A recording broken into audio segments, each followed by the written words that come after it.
Hello everyone, this is Warhawk Beyond 2040 and welcome to another edition of the Batman Beyond review series. And today I'm here once again to provide an audio commentary watch along for another episode from the show's first season. And this time it's Ascension, another favourite episode of mine from season 1.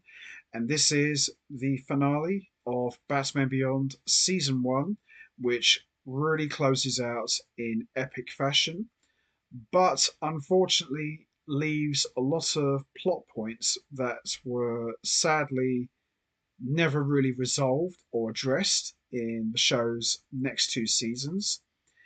And this episode, from what I remember, was excellent. I really enjoyed this one a lot, and this saw a number of big things get a massive payoff in a big way. And of course, the main one was Bruce and Terry finally learning that Derek Powers and Blight are the same guy. And we were introduced to a brand new character, and that was Derek Powers' son, Paxton Powers. And Blight, as great a villain as he is, and he's awesome. I'm not going to lie, I felt the way Blight was built up for season 1 of Batman Beyond was kind of poor, if I'm truly honest. Now, think about it, because before we get to the commentary watch along, we're just going to have a little quick chat about this because Blight was first introduced at the end of the two-part pilot, Rebirth, where we saw Derek Powers was exposed to nerve gas and he had to undergo radiation treatment, and as a result of that, turned him into this glowing green skeleton called Blight. And we saw his reflection, in this Joker-esque kind of moment where he just laughs maniacally, and then that was it.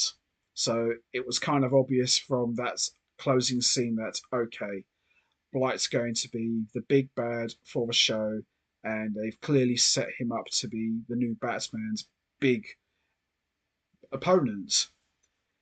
We didn't really get much of that. We got little teases of Blight in Blackout. Blight made his full appearance in Meltdown, where he took on both Batman and Mr. Freeze at the same time, and that was it. This episode, called Ascension, was pretty much Blight's second full appearance as a main villain in an episode, and that's it. And quite frankly, if I'm truly honest, Ink got more character developments than Blight, and I absolutely adore Ink. Ink's probably my favourite Batman Beyond villain of all time.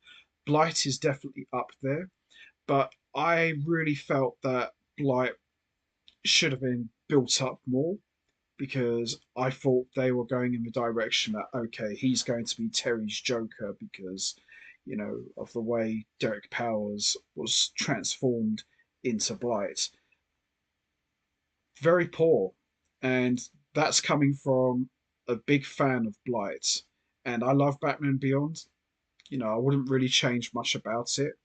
But if there were a few things I would go back and change, Blight would definitely be one of them because the whole backstory, you know, Derek Powers, having Warren McGinnis murdered, and then he becomes Blight thanks to Terry, all that stuff, I wouldn't change any of that.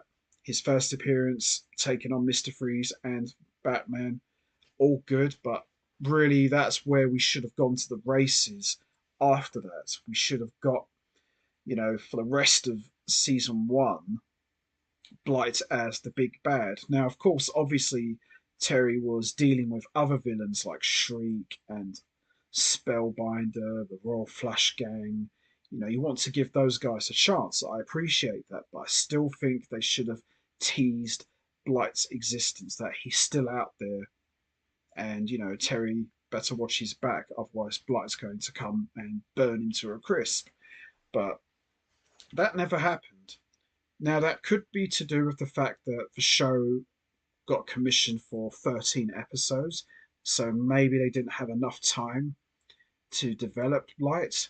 Now, if Batman Beyond had got the same number of episodes that BTAS/TNBA got, I think altogether, I think the entire show got probably 109 episodes. Maybe they would have done more with Blight. Maybe they would have built him up more to be Terry's main rival, but they didn't. So I can understand probably why they didn't, but I still think they should have done a little bit more with Blight. And the fact they didn't even bring him back for season two, which had 26 episodes. So there was more than enough time to do something with him. But who knows what went on behind the scenes. But what can you do? But what we did get was excellent. And I remember watching this episode on CITV about 100 years ago, and it was great. I absolutely enjoyed it. And I remember doing a rewatch of Batman Beyond back in 2020, and I got to this episode, and it was better than I remembered. So I wouldn't change a thing about this episode. And the way it ended, which we'll get to, I thought was very chilling. So it kind of left things on a cliffhanger, but unfortunately, we got a cliffhanger that never really got resolved. So it's a shame, really. But anyway, with that all said, let's not waste any more time. Let's get straight into it. Let's talk and watch the season one finale of Batman Beyond Ascension. So here we go on three, two, one. Do, do, do, do, do. Here we go. So, Ascension, the season one finale of Batman Beyond. You know, Blight reminded me a lot of an old Superman villain called Atomic Skull. So it's possible that maybe Blight was kind of inspired by Atomic Skull. There are some similarities. I think I even remember in one of the more recent Batman Beyond comic books back in the 2010 run, Blight had this suit on, almost like a space suit, and he did look a lot like Atomic Skull. So it's possible maybe the creators were inspired by that character. But Blight is a cool villain. I've always liked Blight. I think Ink gets the nod for me, but Blight is definitely up there. So here we go. Ascension, the season one finale. So we see Blight and his henchmen are committing a robbery at what appears to be like a plastic warehouse, so to speak. So there's Blight. Yeah, when you've got a boss who looks like a glowing green skeleton, you wouldn't really want to cross that guy. One thing that's always impressed me about Blight is the way the animators made him glow. That could be another reason why we didn't see him much. Maybe it's a budget thing because, to have a guy like Blight, to glow like that in every episode, I suppose it does cost money. I mean, it is a cartoon, but I suppose for budget reasons, maybe that's why. So here's Batman and Blight going at it. Now, obviously, in this episode, Terry and Bruce learn that Blight is Derek Powers. Now, I would have thought they would have figured that out in Meltdown because look at the guy. He's wearing Derek Powers' wardrobe.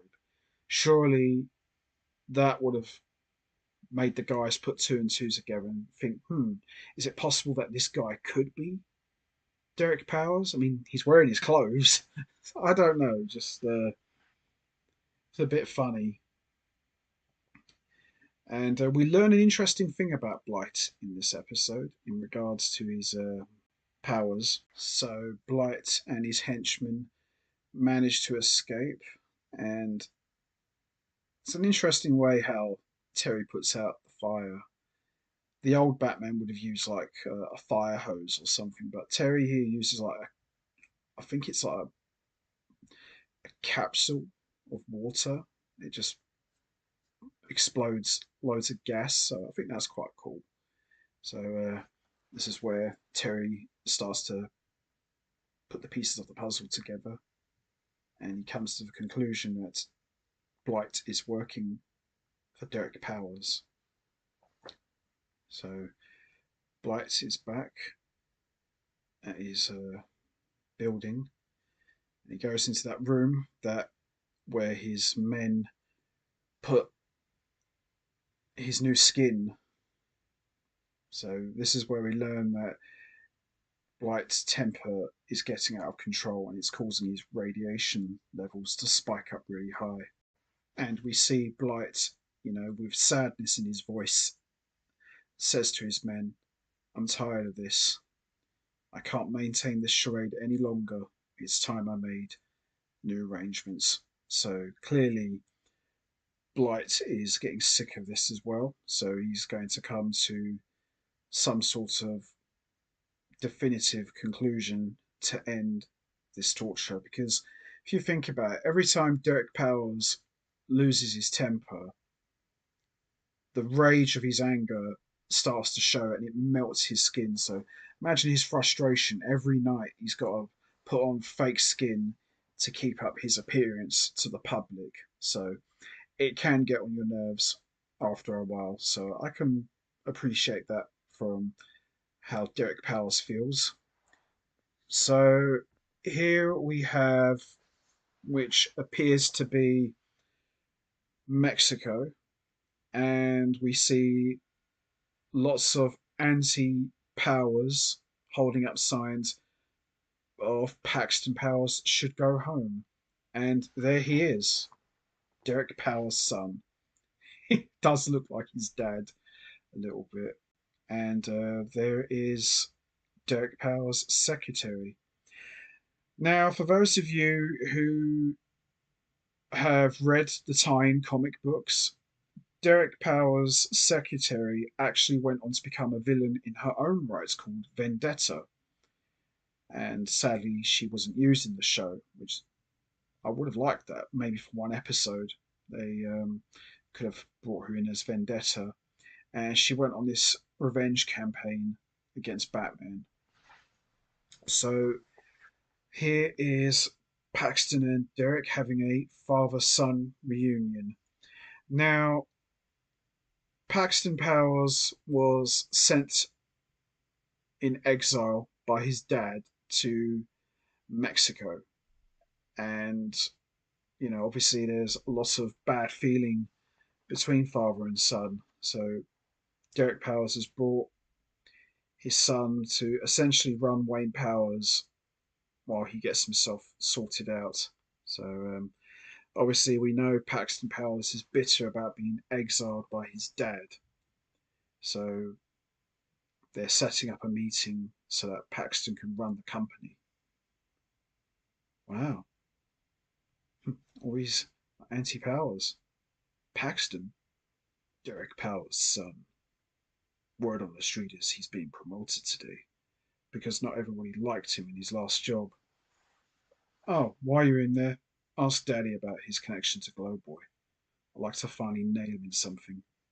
I'll see if it comes up. So, here we go. Now, Paxton's another one because although Paxton took over the company, he wasn't really featured in many episodes. I remember he was in one episode in season 3 called King's Ransom, and he had a little cameo in Sneak Peek. But other than that, he wasn't really in many episodes that much. So everyone's in the boardroom is surprised that Paxton is going to be taken over from Daddy Dearest. Bruce ain't bothered. Like, yeah, whatever. Oh, here come the Mexican fishmen.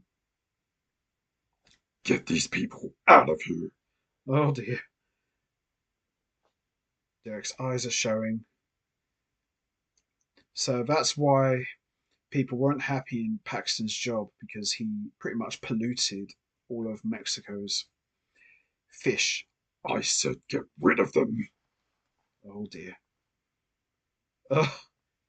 Now, for those of you who don't know, Paxton settled this up so that Blight would show himself.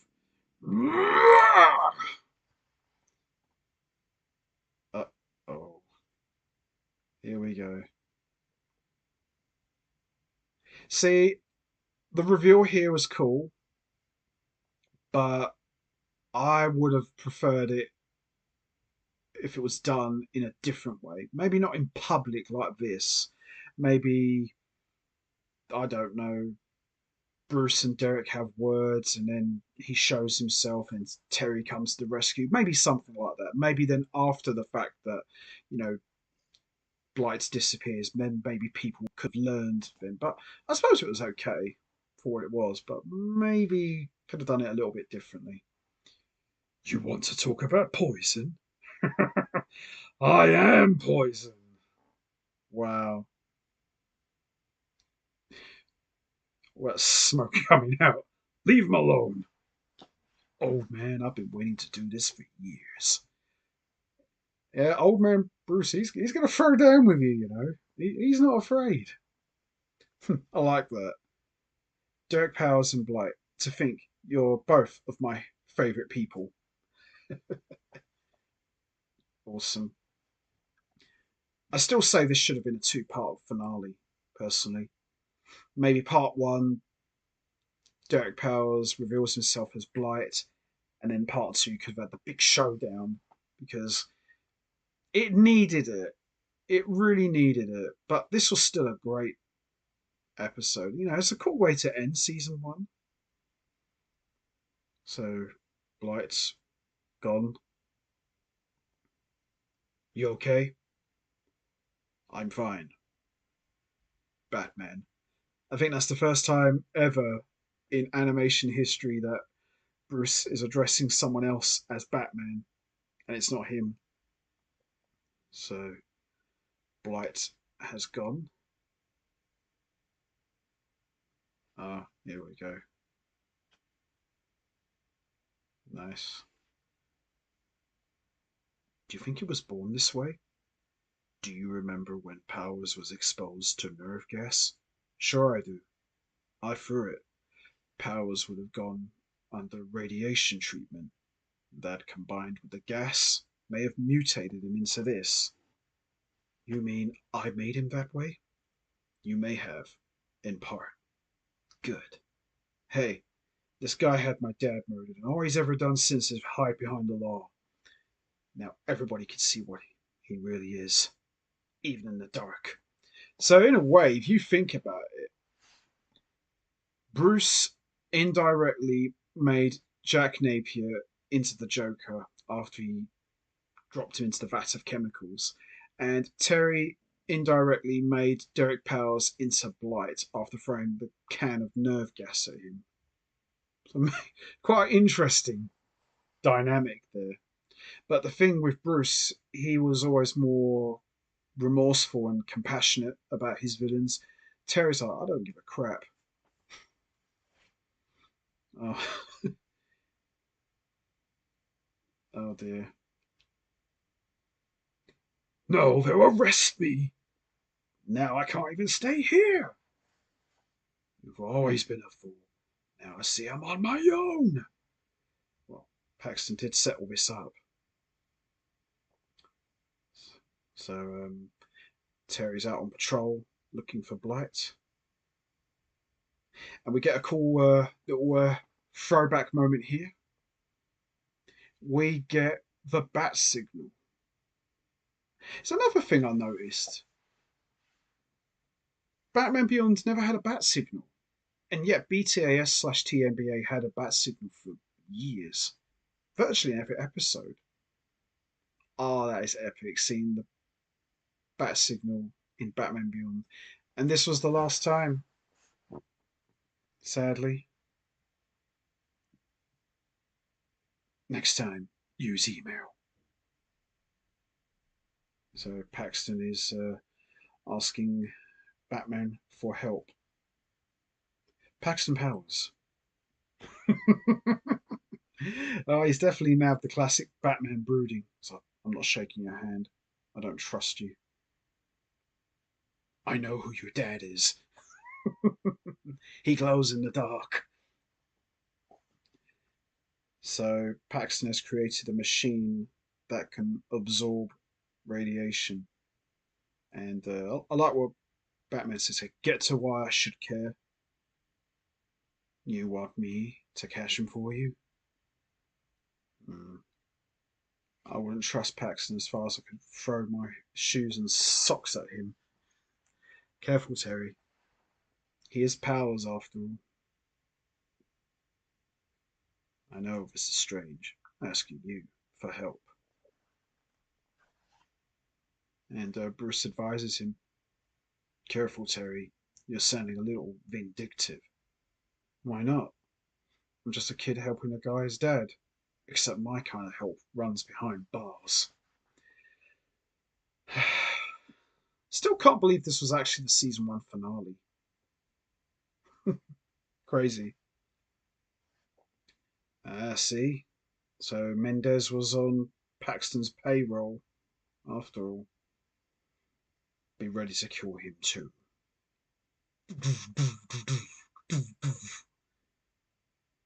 So really, as big a bad guy as Derek Powers was, Paxton ended up being somewhat worse.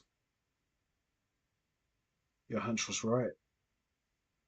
How did you know? I've been reading up on people before you even been a person. So there's Derek Powers' secretary. As I mentioned earlier, if you read the tie-in comics to the show, um, Derek Powers' secretary became a villain called Vendetta. You know, but that never happened in the show, which it should have done. So she just comes in to give him sandwiches. Just weird. I don't remember her having a lot of dialogue in the show. She's kind of like the Mercy Graves of Batman Beyond, except that Mercy Graves in Superman the Animated Series, she kind of had a bit of a part in the show. Maybe not a big part, but she still had a part, more than a Derek Powers secretary. So Terry's given Paxton the coordinates to the submarine that Blight's been hiding in. So the showdown's been set. You really don't want to be here tonight. Oh, run! Run! Ahoy, Captain! Batman, show yourself! I found you. Now it's your turn to find me. I like what Terry says here that, the whole submarine's so hot, it wasn't that hard to find you. It's about to get even hotter. This is a kind of like classic Batman where, you would hear Batman's voice, but you don't know where he is. So some classic Batman mind games here.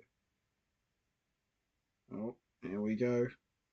I'm surprised the whole submarine didn't melt, with the amount of radiation, that Blight has. All I want to do is just be left alone. Yeah. Who are you? You really want to know? Yes! Here we go. You killed my father. I like what Terry did here. He didn't reveal himself to say, oh, I'm Terry McGinnis. He just said, you killed my father. So Blight could be like, well, you have to narrow it down a bit. I've killed a lot of people. So, kind of like how they just left it there. Just making up for lost time, Dad. We never did go fishing together, did we? So, Paxton's got more than just draining radiation from his dad's body on his mind. So, this is more or less Paxton's revenge on his dad exiling him to Mexico. The only way to get power is to seize it. Here we go. Wow. Right, that's enough. The thing's going to kill him. You want this as much as I do. No, I would never agree to help you do this. You said you was going to help him. I lied. I just got to say, the music for this episode absolutely rocks. Oh, careful.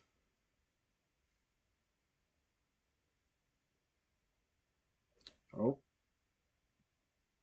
yeah, kick a man when he's down. Worst thing to do. Oh, yeah. Oh, nice. Uh-oh.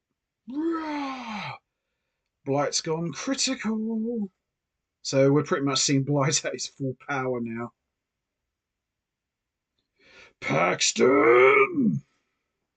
Oh dear. Paxton! Oh my goodness. Powers is going critical. I've got to do something. So yeah, Blight's pretty much going nuts, really. Terry, get out of there! Now! It seems to become a main line for Batman Beyond. Terry, get out of there now. Oh boy. And yeah, that's pretty much the last time we would see Blight on the show.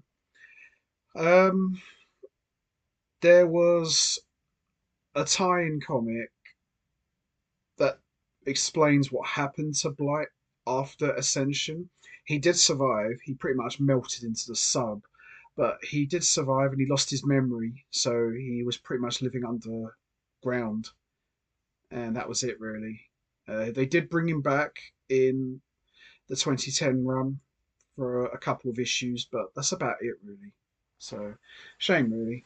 Blight was a great villain who could have been expanded upon more and brought back for season two. But I like what they did here. I like how they ended it there, that they didn't find his body or his remains. And Paxton's more or less like saying, oh, so he melted with the sub. And Batman's like, yeah, sure he did.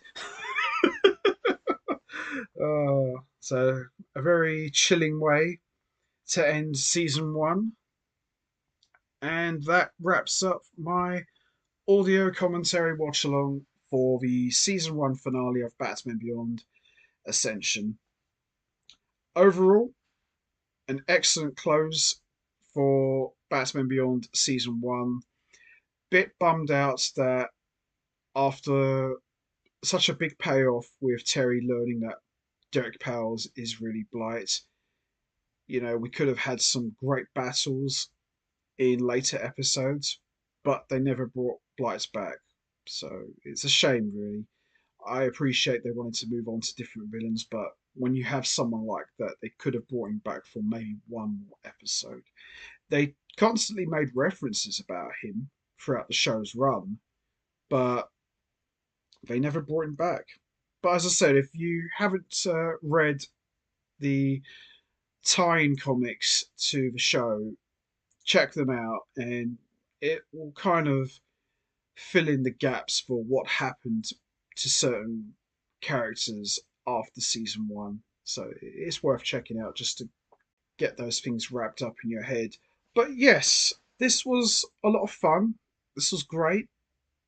Loved the way that, you know, Terry is proud that he made Derek Powers into Blight. So really tells you the difference in both Bruce and Terry's Batman personas. Bruce's Batman was all about trying to help people, and he was more compassionate. Whereas Terry's Batman is like, well, I don't care about you. Why should I care? So maybe because Terry's a lot younger than Bruce, so that probably plays a big part. But overall, I really enjoyed this episode a lot, and I thought this was a great way to close out what was an excellent first season for Batman Beyond. Unbelievable, absolute amazing first season. Pretty much enjoyed most of the episodes. I think the one that I didn't enjoy that much, but while it was okay, was probably Golem. I think that was the one I probably least didn't like. But it was okay for what it was. But at the same time, probably wasn't my favourite. So anyway, that's going to be it from me. I'm going to wrap this up now. What was your thoughts on the season one finale of Batman Beyond Ascension? Did you enjoy it? What was your impression of Paxton Powers? Do you think he was a good villain? And what was your thoughts on the reveal of Derek Powers and Blight being the same guy? Do you think that was well executed? Did you like the way Terry found out? And is there anything you would have changed to the season one finale? And do you think that they should have brought Blight back for a few more episodes in season two? You know what to do, guys. Hit the like button, hit the subscribe button, leave your thoughts and comments down below, and I will see all of you next time for another edition of the Batman Beyond review series, where I will be back to provide an audio commentary watch along for the season 2 premiere of Batman Beyond season 2, and that is Splicers. So make sure you don't miss that. So until next time, take care, everybody, and stay safe. And once again, as always, much appreciated. Thanks for listening.